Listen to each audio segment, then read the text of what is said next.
말씀 함께 보겠습니다. 신약성경 누가복음 1장 67절부터 69절까지 말씀입니다.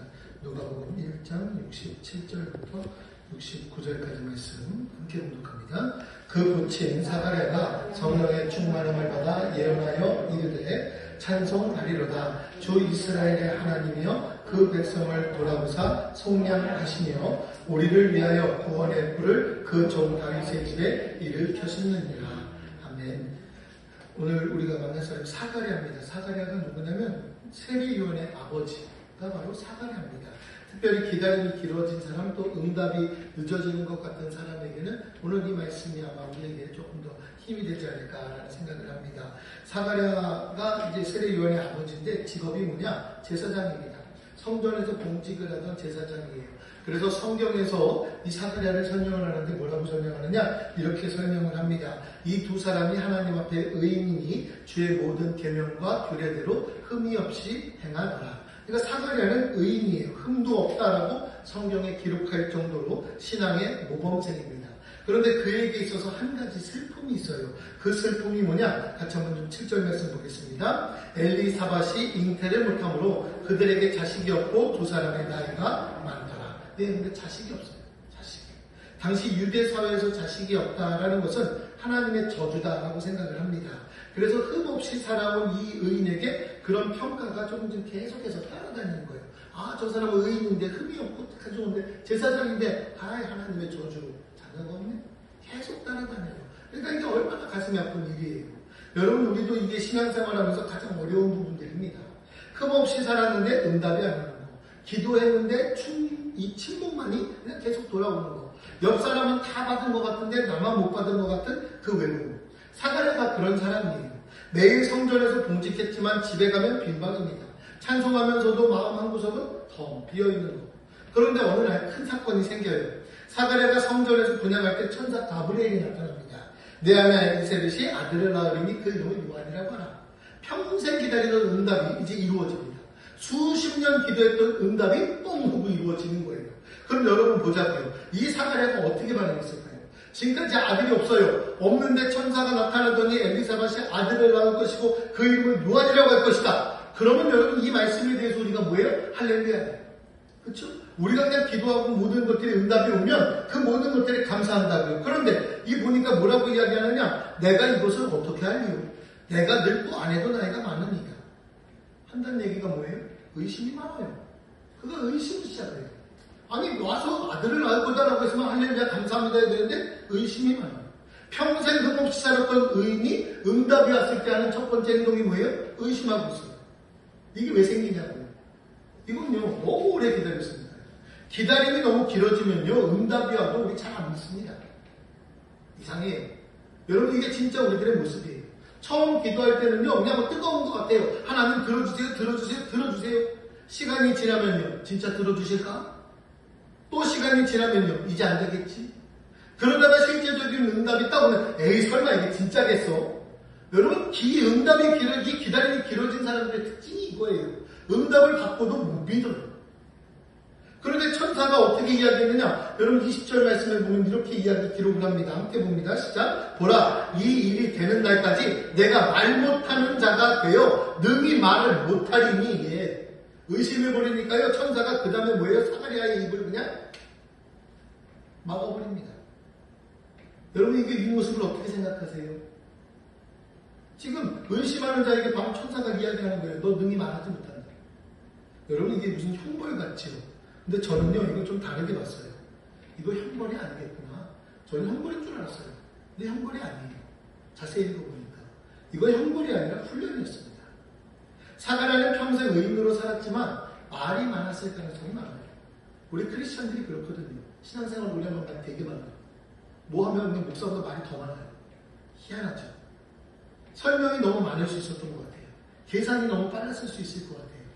그래서 응답이 와도 받지 못했어요. 그러니까 하나님이 그 입을 닫아버려요. 닫아버리는데 얼마큼을 닫아버리시냐? 9개월 동안. 9개월 동안 말 한마디 못하게 입을 그냥 닫아버립니다. 이 엘리사벳이 아이를 잉태하고 출산할 때까지 사가랴는요 말을 못해요. 여러분, 하나님이 사가랴에게 과연 그럼 무엇을 그래 칠하셨을까? 그건 침묵이에요. 침묵.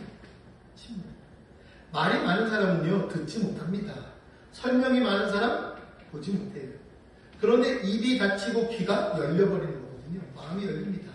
엘리사벳이 배가 불러오는 이 9개월 동안 사가랴는 매일 보고 듣고 묵상합니다. 뭘요? 아, 진짜 임신하는구나. 이 일이 일어나구나. 하나님이 정말 일하고 계시는구나. 내 의심이 얼마나 작은 일인가. 여러분, 이걸 9개월 동안 매일매일 깨닫는 거예요. 말 못하는 9개월이 사가랴의 인생을 완전히 바꿔놓습니다. 여러분, 이 새벽에 제가 이 말씀을 우리가 지금 함께 나누면서 던지는 도전이 뭐냐면, 여러분, 삶에 혹시 이런 침묵의 시간이 있냐고요. 이런 침묵의 시간. 기도해도 응답이 없는 시간. 하나님이 안 들리는 것 같은 시간. 설교를 들어도 마음에 들어오지 않는 시간. 찬양해도 감격이 없는 시간. 그런 시간을 우리가 만날 때 우리는 과연 그 시간을 어떻게 보내느냐고요. 여러분, 그건 형벌이 아니라 그건 훈련이에요. 하나님이 우리 입을 닫으실 때, 하나님이 우리 귀를 닫으실 때가 분명히 있어요. 왜 그러시느냐? 그건 우리가 너무 시끄러워서. 내 말, 내 계산, 내 의심으로 하나님의 음성을 못 듣고 그냥 자꾸만 내 이야기만 하기 때문에 하나님은 우리를 침묵시키세요. 그래서 잠시 침묵 속에 두세요. 그 침묵 안에서 우리는 진짜를 이제 듣기 시작하는 거거든요. 이제 9개월이 지납니다. 엘리사벳이 아이를 낳아요. 이웃들이 아버지의 이름을 따서 사가랴라고 하자라고 합니다. 그때 엘리사벳이 아니다, 이름은 요한이다 라고 이야기합니다. 이웃들이 사가랴에게 묻습니다. 아버님의 생각은 어떻습니까? 사가랴가 석판을 가져와서 씁니다. 그 이름은 요한이라 써요. 그 순간 어떻게 되느냐? 그 석판에다 쓰는 그 순간에 이제 드디어 사가랴의 입이 열리기 시작해요. 사가랴의 입이 열리는데 9개월 만에 처음 나온 말이 뭐냐? 그 말씀이 오늘 읽은 67절, 68절의 말씀이에요. 충만한 미련을 이르되 찬송하리로다. 주 이스라엘의 하나님이여 그 백성을 돌아보사 성령하시니. 예, 사가랴가 입을 딱 여는 그 순간 찬송하리로다. 주 이스라엘의 하나님이여. 그 막힌 입이 열리니까요.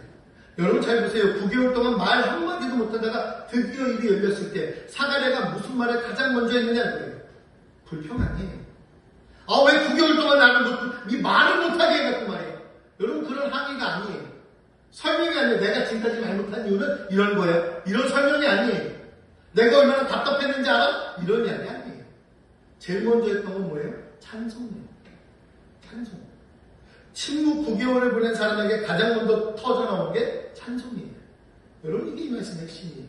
침묵의 시간을 잘 보낸 사람은 입이 열렸을 때 찬송이 나와요.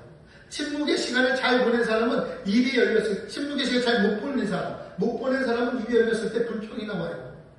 여러분, 사가랴의 찬미에서 오늘 우리가 좀 붙잡아야 할 구절이 뭐냐? 읽진 않았는데요. 지금 한번 좀 읽어볼게요. 우리 이 말씀을 붙들어야 돼요. 78절과 79절 말씀 같이 한번 볼까요? 이는 우리 하나님의 긍휼로 인하니라. 이로써 돋는 해가 위로부터 우리에게 임하여 어둠과 죽음의 그늘에 앉은 자에게 비치고 우리 발을 평강의 길로 인도하시리로다 하니라. 아멘. 여러분, 사가랴가요 이 모든 것들 찬송하면서 이제 주님께 이야기하고 그냥 너무나 감사한 걸 전하면서 핵심의 단어는 이 말씀 돋는 해라는 단어를 이야기해요. 돋는 해가 뭐냐? The rising sun, the dawn. 새벽. 이게 무슨 뜻이냐? 9개월의 침묵을 통과한 사람, 이 사가랴가 처음에 그 외쳤던 찬송이 뭐냐? 새벽에 임하리로다. 그 말씀이에요. 지금. 이 새벽에 나온 여러분, 오늘 본문 말씀은요, 우리에게 약속하고 있어요. 돋는 해가 위로부터 임하니라. 새벽에 주의 도우심이 우리에게 임하니라. 가끔 우리가 기도할 때마다 하는 기도가 있죠. 주님의 도움이 이 새벽에 우리에게 이루어질 줄로 믿습니다. 하는 그 말씀이 여기서 나오는 거예요. 그냥 새벽에 이루리라 아니라 오늘 이 말씀이에요. 돋는 해가 위로부터 우리에게 임하니라. 어둠에 앉아있던 사람들에게 빛이 비치리라 그 말씀이에요. 죽음의 그늘에 앉아있던 사람에게 새벽이 임하리라.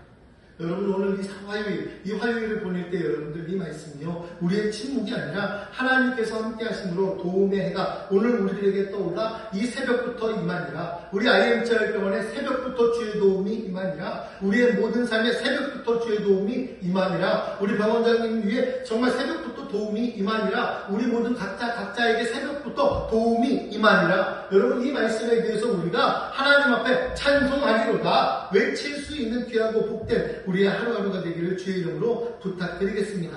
사가랴처럼 위대한 찬송 터져나와야지요. 언제까지 우리는 찬송하지 못하고 가만히 있을 거냐고요. 우리의 입술로도 찬송하자고요. 찬송하자고요. 같이 할까요? 새벽에 도움이 임하니라. 예, 가장 먼저 주님 우리에게 있어서 도움이 임할 줄로 믿습니다. 여러분 임하자고요. 이는 우리 하나님의 긍휼로 인함이라. 다른 거 없어요. 긍휼. 하나님의 마음 깊은 곳에서 흘러나오는 그 따뜻한 사랑으로 돋는 해가 위로부터 우리에게 임하여 침묵, 우리의 침묵 하나님이 모르고 계시는 거 아니에요. 알고 계신다고요. 그걸 긍휼의 마음으로 보고 계신다고요. 그리고 때가 되면 돋는 해처럼 우리에게 임하시는 하나님의 그 은혜. 여러분 오늘 이 새벽에 다른 거 말고 그냥 딱 하나 붙잡으세요. 침묵의 시간이 길어져도 두려워하지 마세요. 지금 나의 몸의 아픔과 힘듦과 어려움이 조금 좀 오래 지속된다고 해서 그 모든 걸 가지고 불평불만하지 마세요. 주께서 응답하심으로 인하여 내가 일상으로 돌아가 다시 한번 주님께 영광 돌릴 시간을 하나님이 언제 허락해 주실지 몰라요. 아우 내가 걸었어. 그냥 거기가 끝이 아니라 하나님의 긍휼로 인하니 지금 나에게 임하는 줄로 믿습니다. 새벽에 그 도움이 나에게 오늘 임하는 줄로 믿습니다. 먼저 여러분 우리들의 입술이 열렸을 때 우리의 환경이 바뀌었을 때 하나님께 먼저 찬양할 수 있는 저와 여러분의 삶이 되길 주의 이름으로 부탁드리겠습니다. 사가랴처럼 위대한 찬송을 여러분 준비하세요. 준비하셔야 돼요. 그냥 있으면 아무 준비 못해요. 모든 것들이 그냥 그 놀라운 일들이 나에게 벌어졌을 때 그냥 멀뚱멀뚱 있는 게 아니라 주님께 찬양할 수 있는 찬송을 하나 준비하시라고요. 지금 여러분 마음속으로 지금 잠깐 시간 한번 드려볼게요. 한 5초 드려볼게요. 정말 내가 하나님께서 함께 해주시는데 나는 과연 어떤 찬송을 하나님 앞에 가장 먼저 입술을 열어서 영광을 돌릴 수 있을까? 여러분 한번 그 찬송을 한번 마음속으로 한번 생각해보세요. 저는 지금 문득 그 찬송 떠오르네요. 아침 해가 돋을 때 만물 신선하여라. 나도 세상 지낼 때 햇빛 되게 하소서. 주여, 저는 그 찬송이 지금 떠오르네요. 여러분 우리가 정말 주님 앞에 감사가 넘쳐날 때는요, 우리 정말 주님께 마음껏 그냥 목소리 높여 찬송하자고요. 오늘 이 새벽 사가랴의 마음으로 여러분 고백하자고요. 하나님, 저의 침묵의 시간이 저의 찬송으로 바뀌게 하여 주세요. 제 입이 닫힌 시간이 제 영혼이 열리는 시간이 되게 해주세요. 지금 내 몸이 힘들고 어렵은데 그 모든 것들 돋는 해가 제 인생에 임하게 해주시옵소서. 하나님, 이 심중 깊은 것까지도 지금 아뢰고 싶지만 아뢰지 못하는 이 심정이 있는데 하나님, 그 하나님의 긍휼로 이 모든 걱정과 근심을 제거해 주실 줄 믿습니다. 그 믿음의 고백으로 우리가 한번 오늘 이 시간에는 우리의 간절히 바라는 모든 것들이 정말 찬송으로 하나님 앞에 감사의 표현할 수 있는 저와 여러분의 하루가 되기를 주의 이름으로 부탁드리겠습니다. 입이 닫혀있는 그 시간이 가장 큰 찬송을 빚어내는 거예요. 우리의 모든 삶이 지금 어렵다. 늘 어려운 상황을 보내고 있죠. 하지만 그 어려움에서도 하나님께서는요, 오늘 또 감사할 일을 펼쳐주실 것이고, 또 감사할 것들을 펼쳐주시고, 또 감사할 일들을 펼쳐주실 거예요. 그 펼쳐주실 때마다 우리의 입술은 불평과 불만, 이런 거 다 필요 없어요. 핑계, 이유 필요 없어요. 그냥 그대로 감사의 찬송으로 하나님 앞에 올려드리면 되는 거예요. 그 기쁨의 찬송, 우리가 함께 누릴 수 있는 저와 여러분들의 하루하루가 되기를 주의 이름으로 축복합니다. 기도하겠습니다. 사랑의 하나님, 감사합니다. 귀하고 놀라운 이 하루를 주께서 허락해 주셨습니다. 우리들의 침묵, 우리들의 입이 닫혀있는 그 시간, 하나님 불평, 불만하며 답답한 삶을 보낼 것이 아니라 하나님의 놀라운 은혜에 대하여 다시 한번 감사하며 나갈 수 있도록 허락하여 주시옵소서. 우리들을 주께서 만들어주시는 줄 믿습니다. 이 침묵의 시간이 길어져도 두려워하지 않겠습니다. 주의 말씀으로 다시 한번 우리가 새롭게 빚어지는 시간이오니 하나님 함께하여 주시옵소서. 특별히 우리가 화요일은 우리 병원장님을 위하여 함께 기도하며 나아갑니다. 모든 것들에 대하여 책임지고 이끌어 나아가고 있는 그 책임감 주님 아십니다. 주께서 더욱더 힘주시고 능력 더하여 주시옵소서. 모든 문제들을 기도하며 하나씩 해결해져 나아갈 때마다 사가랴처럼 위대한 찬송이 기다리고 있사오니 그 찬송을 높이 부르며 주님께 영광 돌리는 삶이 되어질 수 있도록 하나님께서 늘 붙잡아 주시고 인도하여 주시옵소서. 항상 하나님께서 이끄시는 일들에 대하여 새벽에 도우리라 하셨사오니 북의 주 하나님의 긍휼함으로 인하여 더욱더 돋는 해가 위로부터 임할 줄로 믿습니다. 이 새벽 리명부터 시작되는 모든 기도의 삶이 하나님께서 귀한 열매를 맺어갈 수 있도록 인도하시고 이끌어주시고 정말 이루고자 하시는 주님의 뜻을 주께서 허락하여 주시옵소서. 또한 사모님과 그 가정 주님께서 책임져 주실 줄로 믿습니다. 하는 모든 일들마다 은혜를 넘치도록 부어 주시옵소서. 주님 때문에 우리에게 부족함이 없음을 고백하며 온전한 순종의 가정, 주님께 헌신된 신앙의 명문 가정이 되어질 수 있도록 주께서 복의 복을 더하여 주실 줄 믿습니다. 특별히 우리 IM절병원과 임직원들, 또한 우리 환우들, 또한 가족들 주님께서 기억하여 주시옵소서. 날마다 기도하며 나아갑니다. 주님의 은혜로 우리 병원이 또한 이 하루가 시작이 됩니다. 악한 영혼 틈타지 아니하도록 주님께서 지켜주시고 또한 환자들로 인하여 벌어지는 안전사고가 또한 일어나지 아니하도록 주께서 견고하게 지켜주시옵소서. 또한 우리 병원을 통하여 치료가 필요한 많은 환우들이 또한 밖에 있는 줄 압니다. 더욱더 우리 병원에 소문나게 하여 주시옵시고 그들의 마음을 움직여 주셔서 우리 병원과 함께 하시는 하나님께서 그들을 불러 모아 주심으로 인하여 또한 그들에게 한량없는 은혜와 충만한 치유의 능력을 허락하여 주실 줄로 믿사오니 더욱더 하나님 앞에 영광 돌리는 병원으로 하나님의 사랑으로 육체와 영혼이 치유되는 재활병원의 글로벌 스탠더드가 되어짐에 앞장서 나아갈 수 있도록 우리 IM재활병원을 책임져 주시옵소서. 또한 환우들의 간절한 기도마다 응답하여 주시고 기도하는 모든 일들마다 축복하여 주실 줄로 믿사오니 기도할 때 무엇을 기도해야 할지 알게 하시고 하나님의 은혜 가운데 친히 인도하시는 음성을 듣게 하여 주시옵소서. 또한 오후에 있을 에베네셀 찬양 예배를 통하여 하나님께 영광 돌리길 원합니다. 우리의 입술로 다시 한번 주님의 이름을 드높일 수 있는 찬양을 드릴 때, 주께 기도 드릴 때, 우리를 향하여 말씀이 선포될 때 주의 얼굴을 뵙게 하여 주시옵소서. 간병하는 간병사님들에게도 힘주실 줄 믿습니다.